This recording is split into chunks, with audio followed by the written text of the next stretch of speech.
ഈശോ മിശിഹായ്ക്ക് സ്തുതിയായിരിക്കട്ടെ. ഈശ്വരേറ്റ സ്നേഹിക്കപ്പെട്ട സഹോദരരെ, ആഭ്യന്തര കർമ്മീയ ആത്മീയതയുടെ 231 സെഷനാണല്ലോ ഇത്. 7-ാം സദനത്തെക്കുറിച്ചുള്ള 5-ാമത്തെ വിചിന്തനവും. Hallelujah hallelujah. 7-ാം സദനത്തെക്കുറിച്ചുള്ള 4 അധ്യായങ്ങളിൽ 1-ാമത്തെ അധ്യായത്തിന്റെ 10-ാമത്തെ ഖണ്ഡികയിലാണല്ലോ നാം കഴിഞ്ഞ ദിവസം നിർത്തിയത്. വായിച്ചു നിർത്തിയ പ്രകാരമായിരുന്നല്ലോ.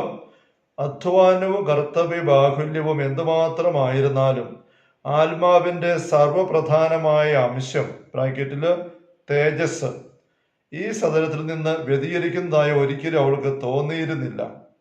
തന്നിമിത്തം ആത്മാവിന് ഭാഗാന്തരമുണ്ടെന്ന് വിചാരിക്കുവാൻ ന്യായമുള്ളതായി അവൾക്ക് തോന്നി.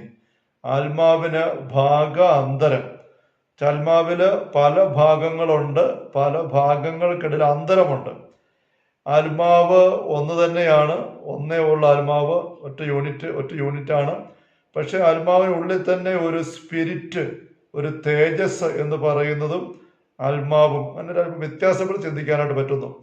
ഒരുപക്ഷെ ഒരു വ്യക്തി ഒരേ സമയം ശരീരവും ആത്മാവുമാണെന്ന് നമ്മൾ പറയുന്നുണ്ട്. അതേസമയം ഒറ്റ വ്യക്തി തന്നെയാണ്. ഇപ്പൊ ശരീരവും ആത്മാവും രണ്ടായിട്ട് നമുക്ക് ഒരു വ്യക്തിയെ പറ്റി അങ്ങനെ ചിന്തിക്കാൻ സാധിക്കുന്ന പോലെ ഒരുപക്ഷെ ആത്മാവില് ഒരു സ്പിരിറ്റ്, തേജസ് എന്നൊരു ഭാഗമുണ്ട് എന്ന്, അത് കുറച്ചുകൂടെ മനസ്സിന്റെ മേഖലയ്ക്ക് ചേർന്ന് വരുന്ന നമ്മൾ പിന്നീട് പറയുന്നുണ്ട്. അപ്പൊ ഇങ്ങനത്തെ ഒരു ഭാഗാന്തരം അതേപറ്റി നമ്മത്തെ സൂചിപ്പിച്ചുകൊണ്ട് തുറന്ന് വിശദീകരിക്കുകയാണ്. അപ്പോൾ അധ്വാനവും കർത്തവ്യ ബാഹുല്യവും എന്തുമാത്രമായിരുന്നാലും ആത്മാവിന്റെ സർവപ്രധാനമായ അംശം ഈ സദനത്തിൽ നിന്ന് വ്യതിചലിക്കുന്ന ഒരിക്കലും അവർക്ക് തോന്നിയിരുന്നില്ല. ഇപ്പൊ ദൈവത്തോടുള്ള ഐക്യത്തില്, ഏഴസദനത്തില് ദൈവത്തോടുള്ള സായുജ്യ ഐക്യ അനുഭവത്തില് ആത്മാവിന്റെ ഒരു ഭാഗം, പ്രധാനപ്പെട്ട ഭാഗം തേജസ് ഭാഗം ആയിരിക്കുമ്പോഴും ആത്മാവിന്റെ മറ്റു ഭാഗങ്ങള് മറ്റു ശുശ്രൂഷകളിലും ബാഹ്യമായ കാര്യങ്ങൾ, അധ്വാനങ്ങളിലും ഒക്കെ വ്യാപരിക്കാൻ പാകത്തിന് ആണ് താനും. അതുകൊണ്ടാണ് അത് പറയുന്നത് പല ഭാഗമുണ്ട്, 2 ഭാഗമുണ്ട്, ഭാഗാന്തരം ആത്മാവിൽ തന്നെ ഉണ്ടോ എന്ന്. ദൈവം ഈ അനുഗ്രഹം അവൾക്ക് നൽകി അല്പം കഴിഞ്ഞപ്പോൾ ദുർവഹമായ ക്ലേശങ്ങളുടെ മധ്യത്തിൽ മർത്ത മറിയത്തെക്കുറിച്ച് പരാതിപ്പെട്ടതുപോലെ ലൂക്ക 10:40 സ്വന്തം തേജസ്സിനെ കുറിച്ച് അവൾ പരാതിപ്പെടുകയുണ്ടായി. എന്താ പരാതി? മർത്ത പരാതിപ്പെട്ടത് എന്താണ്? മറിയം ഈശ്വര കാലക്കൽ ഇരിക്കുന്നു, നല്ല ഭാഗം തെരഞ്ഞെടുത്ത് ഈശോ പറയുന്നു, ഈശ്വര വചനം കേട്ടുകൊണ്ട് സാന്നിധ്യം അനുഭവിച്ച് തിരുമുഖ ദർശനം അനുഭവിച്ച് അങ്ങനെ എല്ലാം മറന്ന് പാദങ്ങളിൽ ഇരിക്കുകയാണ്. മർത്തയാകട്ടെ ഓടി നടന്ന് അധ്വാനിച്ച് കഷ്ടപ്പെടുന്നു. ഇതുപോലെ അമദ്രസ്യ പറയുകയാണ്, ആത്മാവിലെ തേജസ് എന്ന് പറയുന്ന ഭാഗം, സ്പിരിറ്റ് എന്ന് പറയുന്ന ഭാഗം, ദൈവത്തിന്റെ സാമീപ്യ സാന്നിധ്യം മറിയം അനുഭവിച്ച പോലെ നിരന്തരം അനുഭവിച്ചുകൊണ്ടായിരിക്കുമ്പോൾ തന്നെ ആത്മാവിന്റെ മറ്റു ചില ഭാഗങ്ങള് ഒരുപാട് കർത്തവ്യങ്ങളും അധ്വാനങ്ങളും ഒക്കെ ആയിട്ട് ഓടി നടക്കുന്ന ഒരു അനുഭവം കാണുന്നുണ്ട് എന്ന്. ഇപ്പൊ ഭർത്താവ് പരാതിപ്പെട്ടതുപോലെ സ്വന്തം തേജസ്സിനെ കുറിച്ച് അവൾ പരാതിപ്പെടുകയുണ്ടായി. മദ്രസയ്ക്ക് അനുഭവം ഉണ്ടായപ്പം മദ്രസയിലെ പല കാര്യങ്ങളിൽ തത്രപ്പെട്ട് ഓടി നടക്കുന്നു, അധ്വാനിക്കുന്നു, ശുശ്രൂഷ വ്യാപരിക്കുന്നു. നമുക്കറിയാം മഠസ്ഥാപനങ്ങൾ, സിസ്റ്റേഴ്സിന്റെ ഫോർമേഷൻ, യാത്ര, രോഗത്തിന്റെ ബുദ്ധിമുട്ട് എല്ലാം ഉണ്ടായിരുന്നു. അതിനകത്തൊക്കെ ആത്മാവോട് ചേർന്ന് പോകുമ്പോഴും ആത്മാവിന്റെ ഒരു ഭാഗം, തേജസ് എന്ന് പറഞ്ഞ ഭാഗം അനങ്ങാ ദൈവത്തിൽ ഇങ്ങനെ ലയിച്ചിരിക്കുകയാണ്. അപ്പൊ ആ തേജസ്സിനെ കുറിച്ചൊരു പരാതി പറയാൻ തോന്നിപ്പോയി എന്ന് മദ്രസ പറയുന്നത്. സ്വന്തം തേജസ്സിനെ കുറിച്ച് അവൾ പരാതിപ്പെടുകയുണ്ടായി. തേജസ് സദാ നേരവും യഥേഷ്ടം മേൽപ്പറഞ്ഞ വിശ്രമസുഖം അനുഭവിക്കുകയും താൻ നിരവധി കഷ്ടതകൾക്കും അധ്വാനങ്ങൾക്കുമായി പുറന്തള്ളപ്പെടുകയും അതിനോടൊന്നിച്ച് സഹവസിക്കുവാൻ തനിക്ക് കഴിവില്ലാതെ വരികയും ചെയ്യുന്നുവെന്നത്രേ ചിലപ്പോഴൊക്കെ അവൾ വിലപിച്ചിരുന്നത്. അതിനോടൊന്നിച്ച് തേജസ്സിനോട് വെച്ച് സ്പിരിറ്റിനോട് ചേർന്ന്. അപ്പൊ തൻ്റെ ആത്മാവിൽ തന്നെ ഒരു ഭാഗം നിരന്തരമായ ദൈവ സാന്നിധ്യം ഐക്യം അനുഭവിച്ചുകൊണ്ടായിരിക്കുന്നു. ആ സമയത്ത് തൻ്റെ ആത്മാവിൻ്റെ മറ്റൊരു ഭാഗം ഒരുപാട് കാര്യങ്ങളിൽ ഇങ്ങനെ ഭർത്തായെ പോലെ ഏർപ്പെട്ട് വ്യാപരിച്ചു പോവുകയും ചെയ്യുന്നു.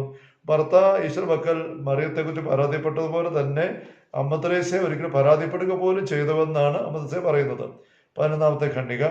ഇത് കേവലം അസംബന്ധമെന്ന് പുത്രന്മാരെ നിങ്ങൾക്ക് തോന്നാം, ഇതിനകത്ത് യാതൊരു സെൻസുമില്ല നിങ്ങൾക്ക് തോന്നിയേക്കാം. എന്നാൽ വാസ്തവത്തിൽ സംഭവിക്കുന്നത് ഇങ്ങനെ തന്നെയാണ്. അമദ്രസ്യ അനുഭവത്തിൽ എന്ന് ഉറപ്പിച്ച് പറയുന്നതാണ്. വാസ്തവം സംഭവിക്കുന്നത് ഇങ്ങനെ തന്നെയാണ്. കേൾക്കുമ്പോൾ നിങ്ങൾക്കിത് അസംബന്ധം തോന്നിയേക്കാം. ആത്മാവ് അവിഭക്തമാണെന്ന് സകലർക്കും അറിയാമെങ്കിലും ഞാൻ ഇപ്പോൾ പറഞ്ഞത് സങ്കല്പമൊന്നും അല്ല, അത് സർവ്വസാധാരണമായ ഒരു അനുഭവമാണ്. സർവ്വസാധാരണമായ അനുഭവം മദ്രസ പറയുമ്പോൾ തന്നെ മദ്രസ പലപ്പോഴും പറയുന്നൊരു കാര്യമുണ്ട്, ഭാവിക്കുന്ന കാര്യമുണ്ട്. ഇതെല്ലാം എൻ്റെ അനുഭവം നിങ്ങൾ വിചാരിച്ചേക്കരുത്, വേറെ ആളുടെ അനുഭവം പങ്കു, ഇങ്ങനെയൊക്കെ മദ്രസ പറയുന്നുണ്ടെങ്കിലും ഇവിടെ മദ്രസ അറിയാതെ തന്നെ സ്വന്തം കാര്യം വെളിപ്പെടുത്തുകയാണ്. ഇത് സർവ്വസാധാരണമായ ഒരു അനുഭവമാണ്. ഒരു പക്ഷേ മദ്രസയുടെ മാത്രമല്ല മറ്റാൾക്കാരുടെ കാര്യത്തിലുള്ള അനുഭവം കൂടെ ആയിരിക്കും സൂചിപ്പിക്കുന്നത്, എങ്കിൽ പോലും മദ്രസയുടെ ഉറപ്പാണ്. അപ്പം ഇത് അസംഭാവ്യമാണെന്ന് നിങ്ങൾക്ക് തോന്നിയേക്കാം. പക്ഷേ ആത്മാവ് അവിഭക്തമാണെന്ന് സകലർക്കും അറിയാമെങ്കിൽ, ആത്മാവിനെ തിരിക്കാൻ പറ്റത്തില്ല, ഒന്നേ ഉള്ളൂ ആത്മാവ്, അതിനെ മുറിക്കാൻ പറ്റിയല്ല. എങ്കിൽ പോലും ഞാൻ ഈ പറയുന്ന ഒരു സങ്കല്പമൊന്നുമല്ല, ഇതൊരു സർവ്വസാധാരണമായ അനുഭവം തന്നെയാണ്. ആന്തരികമായ അനുഭൂതികൾ പരിശോധിച്ച് നിർണ്ണയിക്കാവുന്നതാണെന്ന് ഞാൻ പറഞ്ഞിട്ടുണ്ടല്ലോ. അപ്പോൾ ആന്തരികമായ അനുഭൂതികൾ ഒരു വശത്ത് കുറേ എല്ലാം പരിശോധിച്ച് നിർണ്ണയിക്കാൻ പറ്റും. ഒപ്പം തന്നെ അമദസ്യാവസ്ഥ പറയുന്നൊരു കാര്യമാണ്, ആത്മീയ അനുഭൂതിയുടെ വശം പലതും നമുക്കൊന്നും തിരിയത്തില്ല, ഒന്നും മനസ്സിലാക്കാൻ പറ്റിയല്ല, പങ്കുവെക്കാനും പറ്റിയല്ല എന്നും മറുവശത്ത് അമദസ്യം പറയുന്നുണ്ട്. അപ്പം ഇവിടെ പറഞ്ഞിരിക്കുന്നത് ആന്തരികമായ അനുഭൂതികൾ പരിശോധിച്ച് നിർണ്ണയിക്കാവുന്നതാണെന്ന് ഞാൻ പറഞ്ഞിട്ടുണ്ടല്ലോ.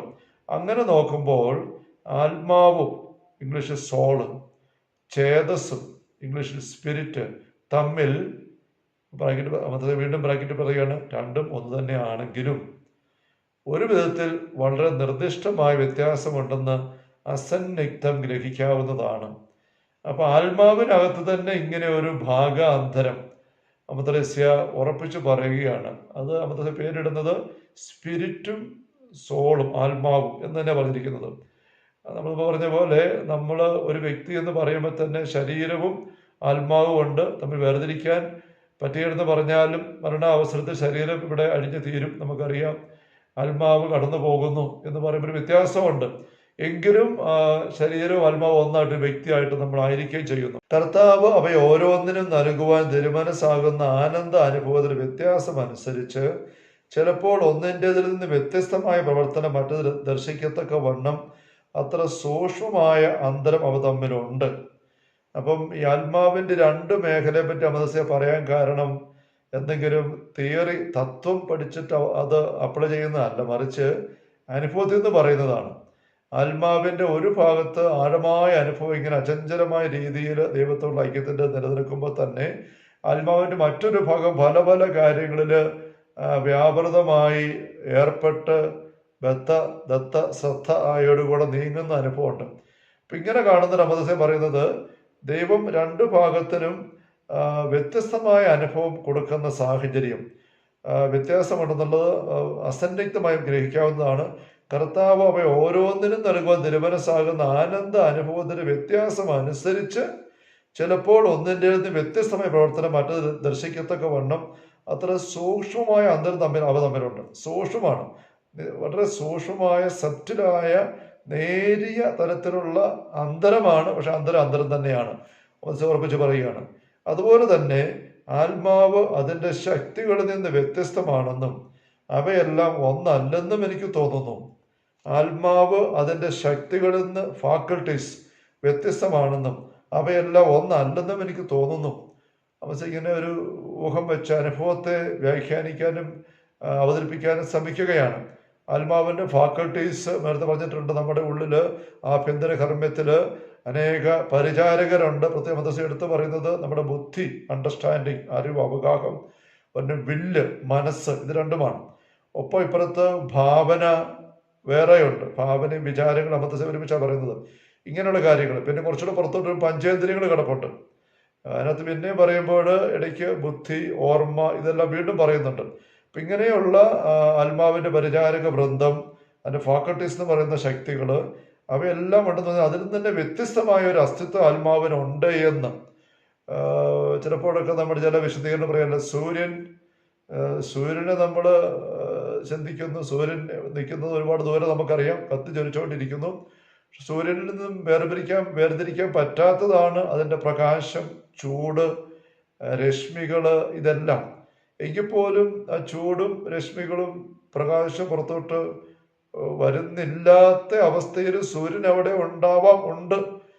നമ്മളിവിടെ ഭൂമിയിൽ മഴക്കാറ് മൂടി ഇരുണ്ട് മൂടി കിടക്കുമ്പോൾ സൂര്യൻ്റെ പ്രകാശവും വെളിച്ചമൊന്നും ഇങ്ങോട്ട് വരുന്നില്ല.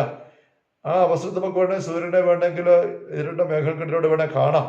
പെട്ടെന്ന് ഒരു ഉദാഹരണം പറഞ്ഞതേ ഉള്ളൂ.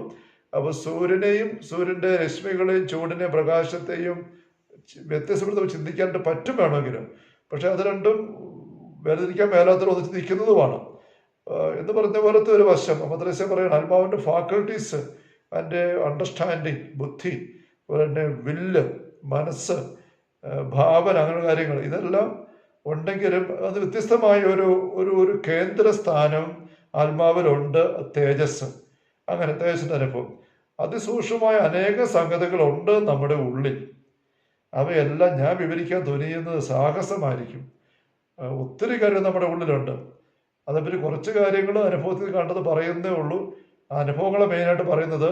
അതിൻ്റെ വിശദീകരണം പറയാൻ നോക്കുമ്പോൾ അങ്ങോട്ടും ഇങ്ങോട്ടും ഒന്നും അത്ര ഒക്കുന്നില്ല, ശരിയാകുന്നില്ല.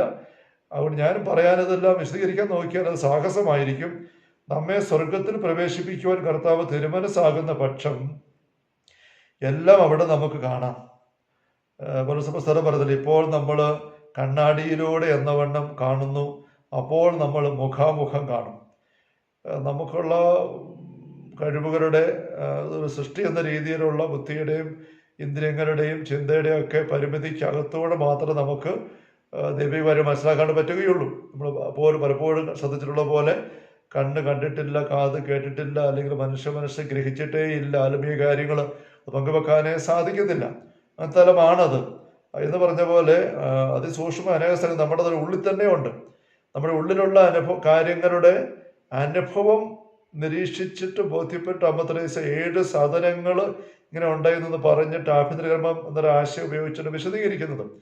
അതേസമയത്ത് അമ്മ തെരേസ പറയുന്നുണ്ട് 7 സ്ഥലങ്ങൾ എന്ന് പറയുന്നത് ഓരോന്നും പിന്നെ വാട്ടർ ടൈറ്റ് തിരിഞ്ഞ് മുറികൾ പോലെ ചിന്തിക്കരുത്. ഒരു സദനത്തിൽ തന്നെ വീണ്ടും അനേക സാധനങ്ങളുണ്ട്. അങ്ങനെയല്ല, ഒരുപാട് കാര്യങ്ങൾ അമ്മ തെരേസ തിരിച്ചു മറിച്ചു എന്ന പോലെ പറയുന്നുണ്ട്. അപ്പൊ അമ്മ തെരേസ അനുഭവിച്ച ആന്തരിക ലോകം, നമ്മുടെ ആത്മാവിന്റെ തലം, അമ്മ തെരേസയുടേതായ ഉദാഹരണം ഒക്കെ ഉപയോഗിച്ച് അമ്മ തെരേസ അവതരിപ്പിച്ച് മാത്രമേ ഉള്ളൂ.